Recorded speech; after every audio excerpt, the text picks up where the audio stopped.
Welcome to Uriah Heep, the Magician's Podcast. I'll be covering every studio song the band has recorded and every bonus track that I can find. Each week we'll go over a new song from the beginning to where they are currently, and as they keep adding albums, I'll keep adding shows.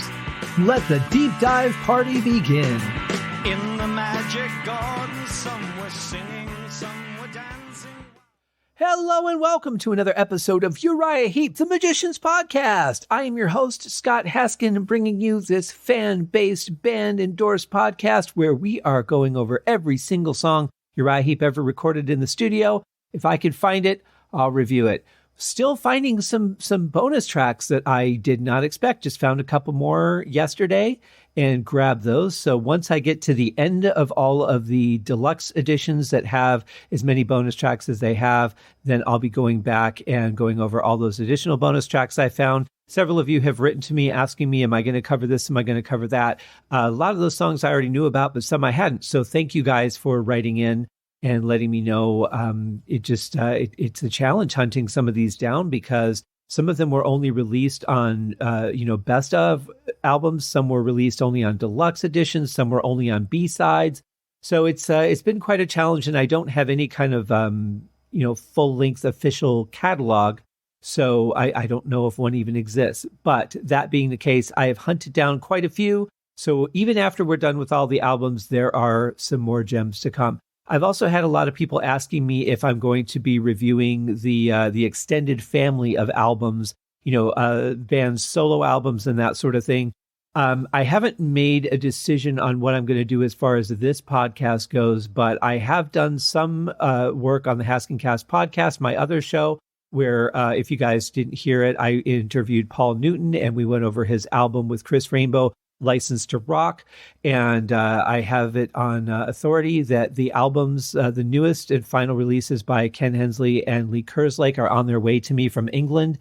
How long they will take to get here, I do not know, but I'm very grateful to have been included in that, and I will be doing reviews of those albums as soon as I get them. Like I said, I don't know exactly when that will be, but I have been assured that they are on the way. So hopefully within a month, maybe 6 weeks, I should have them.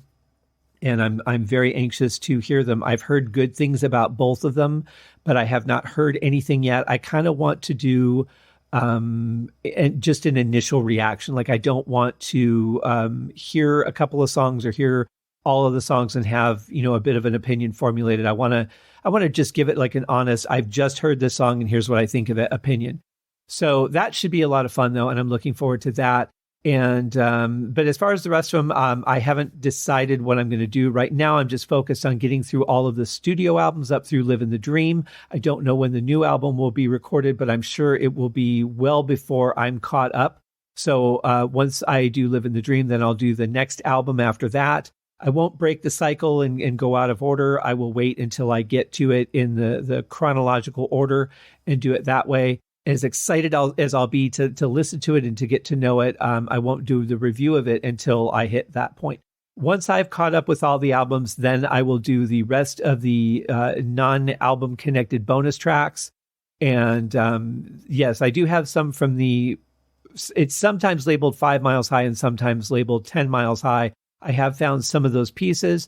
The question being is whether the versions I have, especially on the Firefly album, whether those bonus tracks are the same versions as the one on 5 or 10 miles high, or whether they're different versions that I do not have. So once again, the controversy just continues with some of these rarities.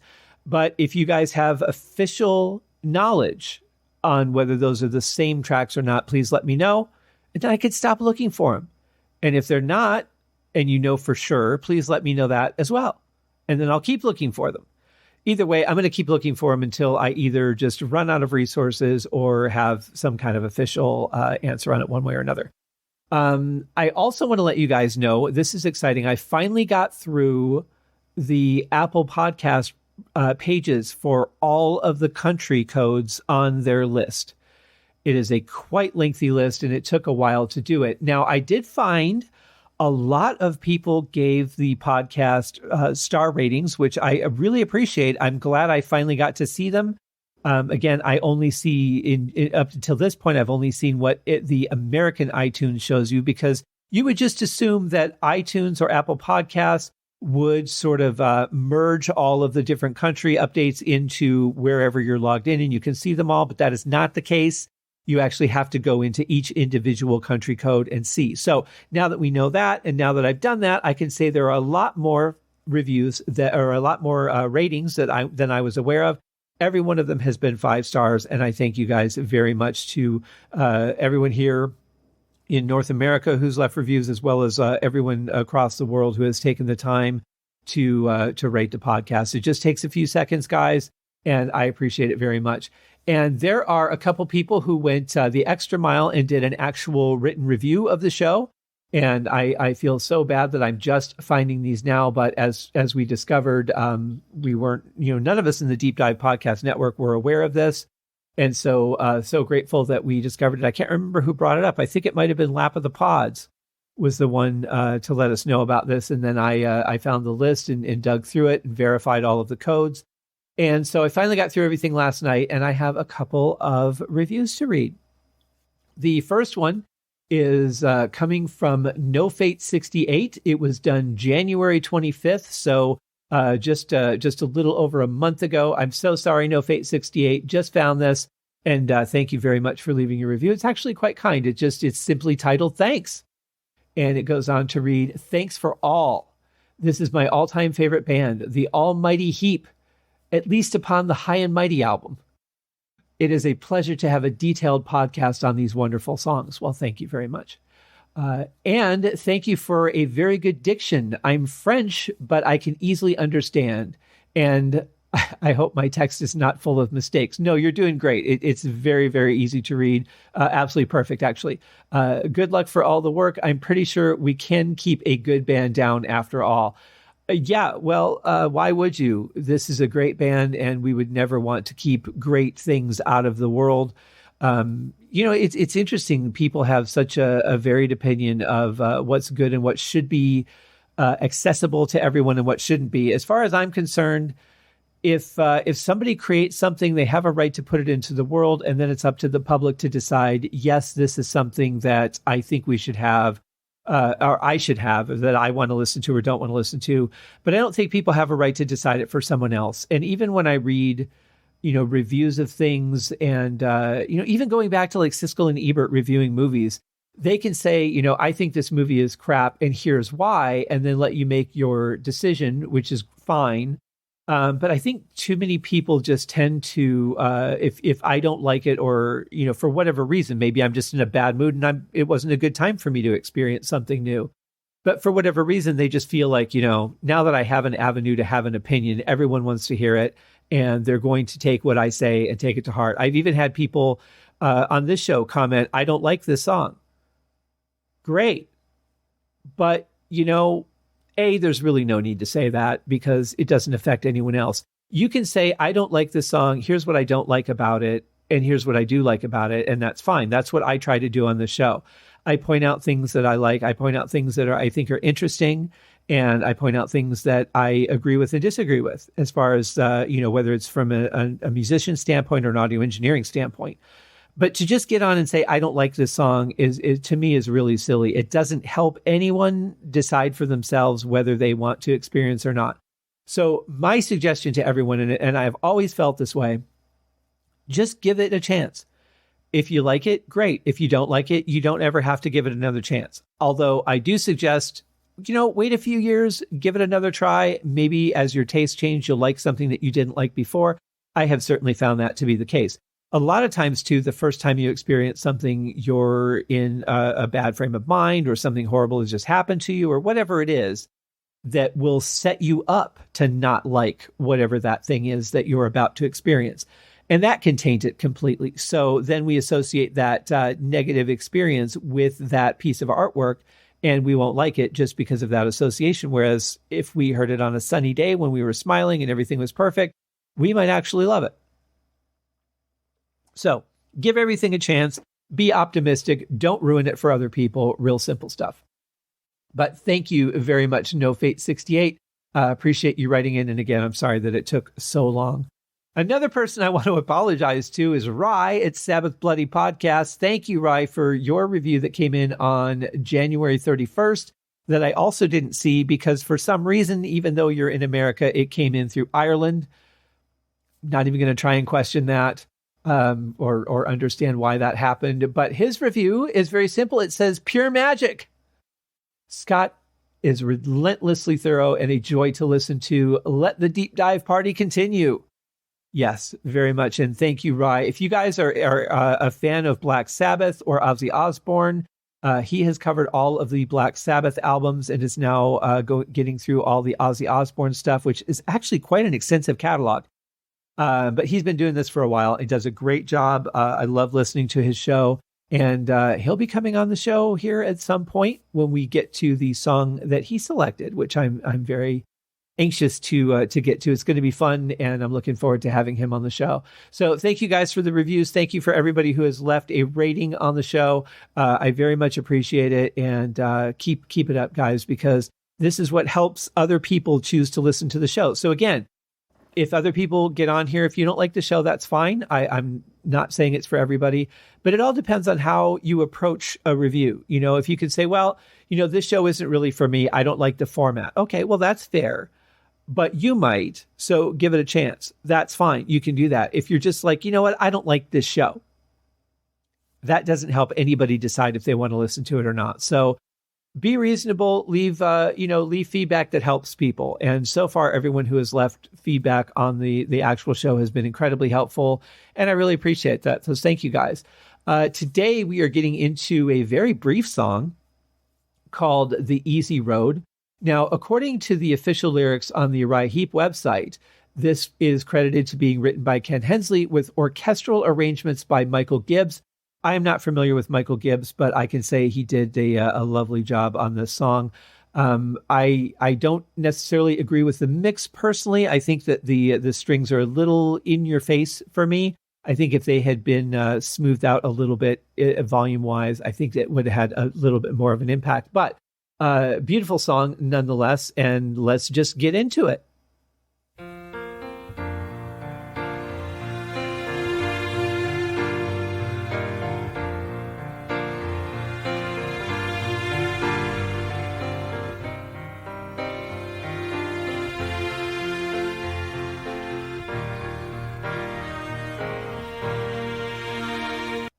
It's certainly a beautiful opening. There's no doubt about that. It's a lovely, just gentle string idea, not very active, but that's perfect for a song like this because the piano is doing the active part and the strings are just enhancing it really nicely. Lovely lick there by Ken.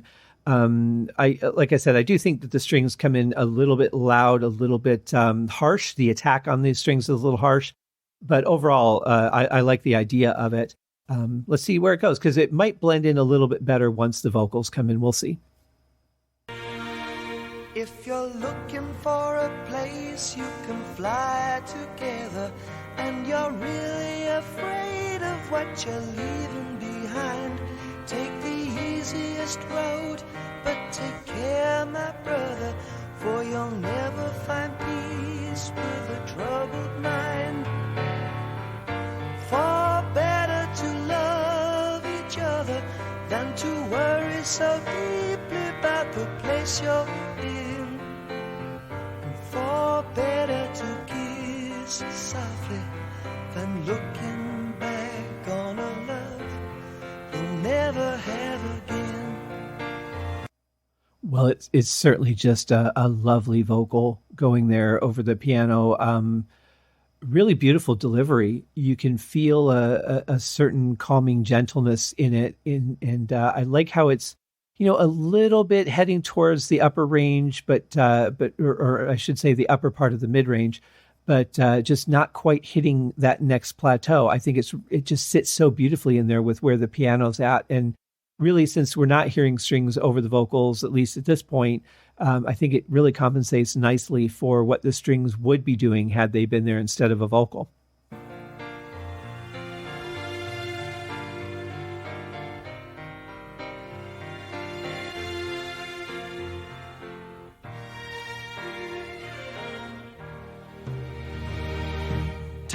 one's as fickle as the sky in winter, and two hearts always were better than one. Love has the wings of a tireless angel.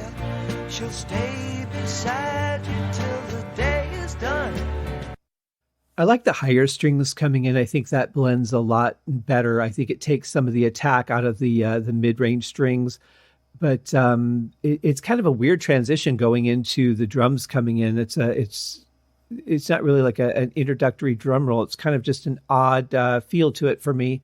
But cool. I like the where the snares are being hit. I think that gives it a different feel to the song. But it's certainly a little bit weird. And then the way that the strings come in here, it kind of throws off my balance a little bit because they're not coming in balanced on both sides. So the way that you just have that, blend in just is it's kind of off-putting a little bit to me. So I like the idea. I'm not sure about the recording.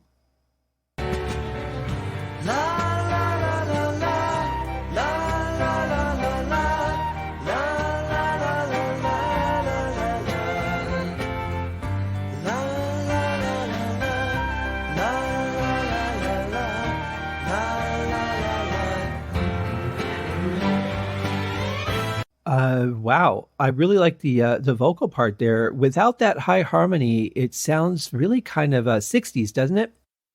Really nice, though. I like it. I like that it's staying on that gentle path of the rest of the vocals. I also like the flute.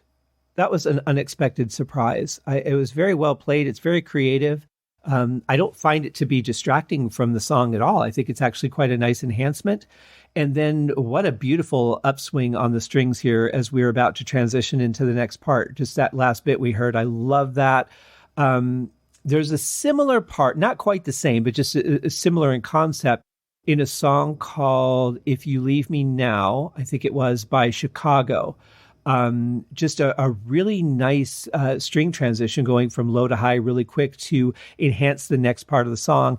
Very much like what we just heard here, just done differently. And I really like that. That's always been my favorite part of that song. As great of a vocal as that song has from Peter Cetera, the strings really made that song for me. And I really like the way the strings sound here. I didn't like them so much in the opening, but I really love what they're doing here. The sound is a lot more gentle. It's not as harsh bowing, and it just sounds really smooth and blends nicely. Far better to love each other than to worry so deeply about the place you're in, and far better to kiss her softly than looking back on a love you'll never have again. What a beautiful and powerful lyric right there. I love those words. Very, very amazing. And I love the gentleness with which they're sung too, because I think they're very prolific.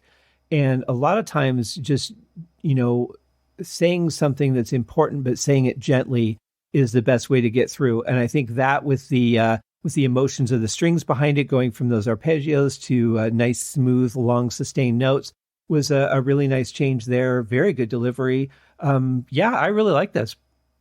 And far better to kiss her softly than looking back on a love you'll never have again. Never have again. No, no, no, never again. You'll never have again.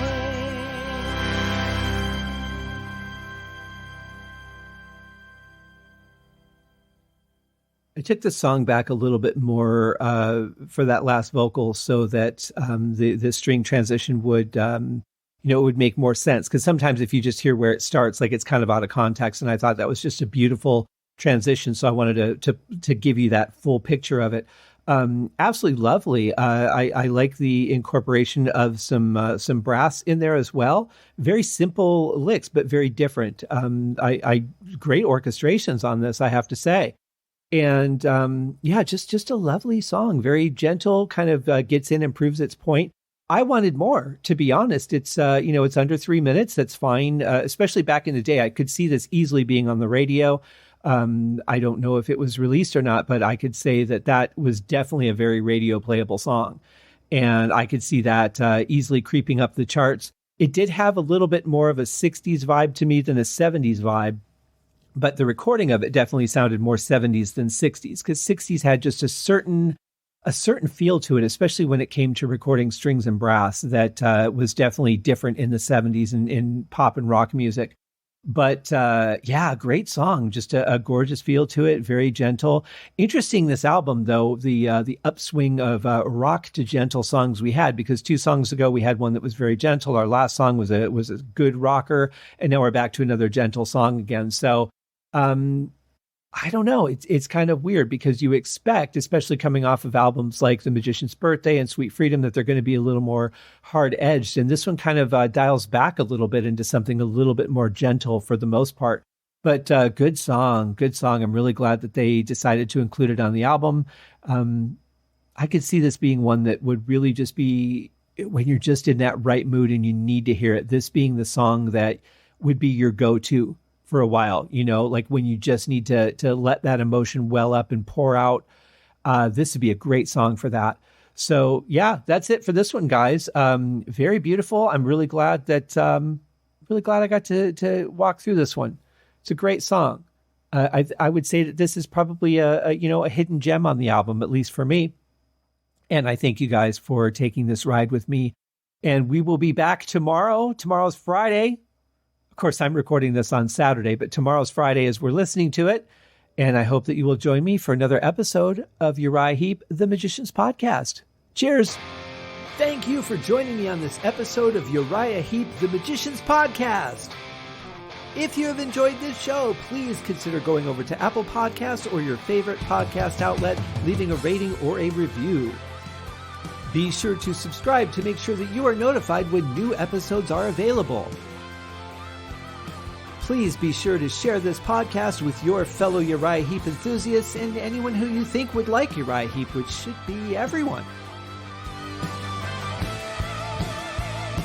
And if you are so inclined, please feel free to contribute to the Patreon account.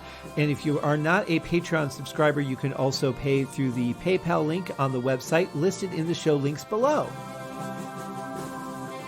I would also like to thank Uriah Heep for their very generous support of the show, and thank you guys for listening. We'll see you in the next episode.